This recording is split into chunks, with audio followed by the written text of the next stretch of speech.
મોટી કુકાવાવના મેઇન બજારમાં ભાજપ દ્વારા લોકલ ટુ વોકલ કાર્યક્રમ યોજાયો। ધારાસભ્ય કૌશિકભાઈ વેકરિયા મુખ્ય મહેમાન તરીકે ઉપસ્થિત રહ્યા। કાર્યક્રમમાં વેપારીઓ સાથે મળીને જીએસટીના ઘટાડા વિશે ચર્ચા થઈ। સ્થાનિક ઉત્પાદનોને પ્રોત્સાહન આપવા આહવાન કરવામાં આવ્યું।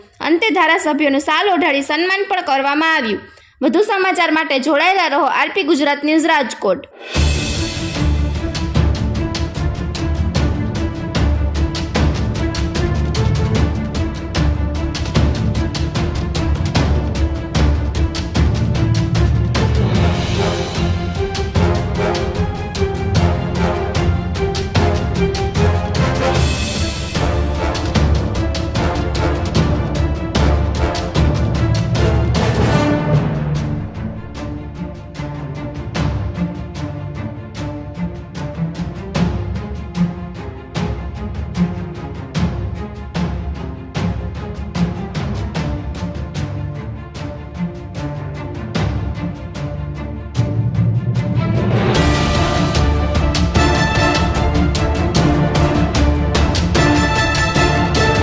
આજ રોજ કુકાવા તાલુકા ભાજપ દ્વારા કુકાવાના વેપારીઓની મુલાકાતનો કાર્યક્રમ અને સાથોસાથ દેશના યશસ્વી વડાપ્રધાન આદરણીય મોદી સાહેબને આપણે અભિનંદન આપવા પડે કે જે રીતનો જીએસટીમાં ઘટાડો કરી અને વેપારીઓથી મને સામાન્ય માણસ સુધી જે રીતનો ફાયદો થઈ શકે એ પ્રકારનો સમગ્ર દેશની અંદર જ્યારે નિર્ણય કર્યો છે ત્યારે નિર્ણયને આવકારતા સમગ્ર દુકાન સ્ટીકર લગાડવાનો કાર્યક્રમ તાલુકા ભાજપ દ્વારા સુંદર રીતે કરવામાં આવ્યો અને આ કાર્યક્રમની અંદર સમગ્ર કુકાવા શહેર અને તમામ તાલુકાના આગેવાનો જોડાણ હતા। હું બધાને હૃદયપૂર્વક શુભકામના પાઠવું છું।